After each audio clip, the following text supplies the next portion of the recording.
Hello friends, গপ্পে ঝাঁপিতে আজ অপূর্ব লেখা দারুণ একটা গল্প নিয়ে আজ হাজির হয়েছি। মুক্তির পথ। তাহলে শুরু করা যাক। এক রাজ্যে এক নেতা ছিল। তার মনে ছিল ভারী অশান্তি। রাজ্য নিয়ে ছিল নানান চিন্তা ভাবনা।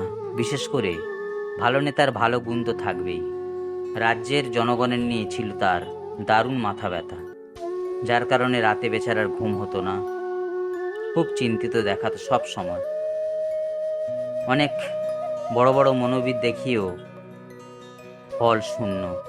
নিজের রাজ্যের আমলা ডাক্তারদের থেকেও নানান পরামর্শ পাওয়ার পরেও যেই কে সেই। নেতা একদিন ঠিক করলো সাইকেলে করে শহরের আনাচে কানাচে ঘুরে বেড়াবে, সঙ্গে কাউকে না নিয়ে। যেমন ভাবা তেমনি কাজ। ভোরের দিকে কাউকে না জানিয়ে সাইকেল নিয়ে বেরিয়ে পড়ে, মুখের মুখোশ টুপি পরে, তাকে যেন কেউ না চিনতে পারে। সবেমাত্র সূর্যের নরম আলো প্রকৃতিকে স্পর্শ করছে, তখনও শহরের সব কিছু ঘুমন্ত। কিছু অজানা পাখির দল মহানন্দে এদিক ওদিক উড়ে বেড়াচ্ছে।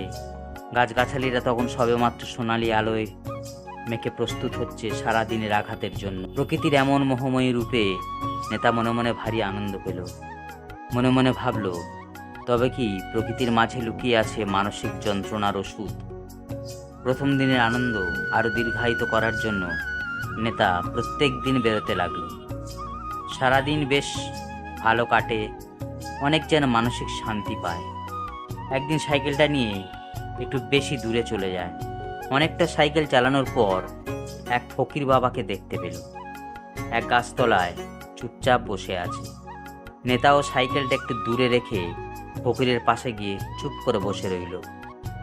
কয়েক মিনিট পরে ফকির নেতার দিকে তাকিয়ে জিজ্ঞাসা করলো, কিরে বেটা, খুব অশান্তিতে ভুগছিস মনে হয়?